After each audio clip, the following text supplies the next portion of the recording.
রাধে। সনাতন পরিবারের সকলকে জানাই আমার প্রণাম। ধর্মকে নিয়ে বিজনেস করতে আমাদের মতন মানুষরা নাজেহাল।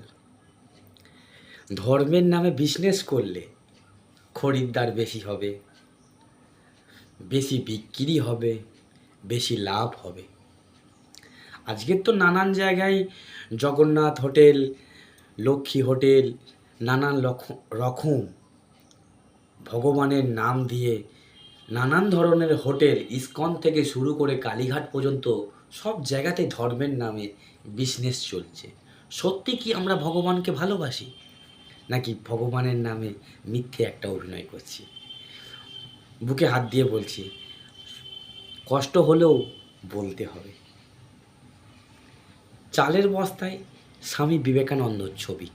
আমাদের দেশের, ভারতবর্ষের মহাপুরুষ, কোটি কোটি প্রণাম।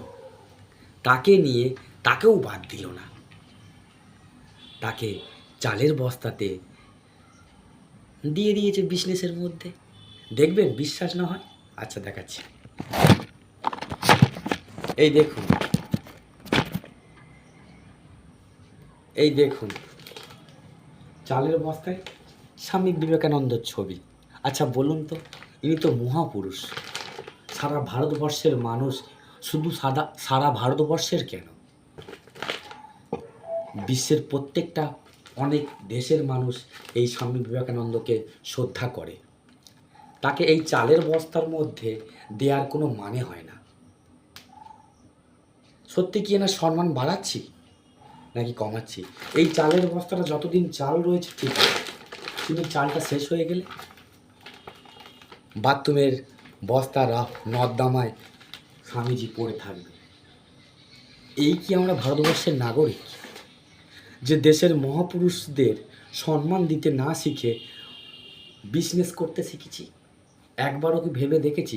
আরে যেই কোম্পানি হোক না কেন, আপনাদের বাড়ির ফ্যামিলির বাবা মার ছবি দিয়ে যা খুশি করেন না, আমার কোনো আপত্তি নেই, কিন্তু ভারতবর্ষের মহান মহান পুরুষদের নিয়ে আপনারা বিজনেস করছেন, এটা কোথায়?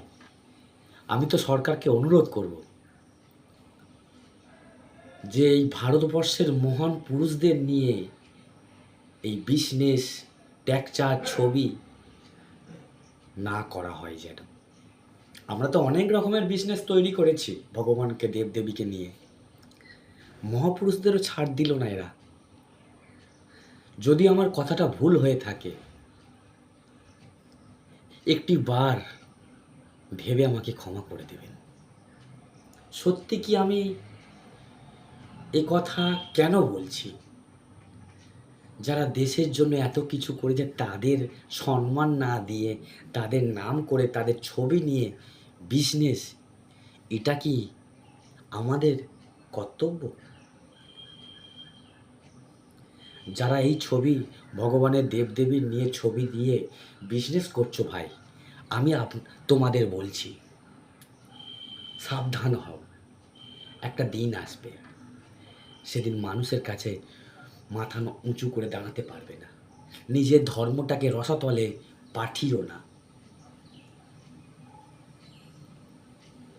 ধর্মকে নিয়ে বিজনেস আর কতদিন ভাই? যদি ভুল হয়ে থাকে ক্ষমা করে দিও।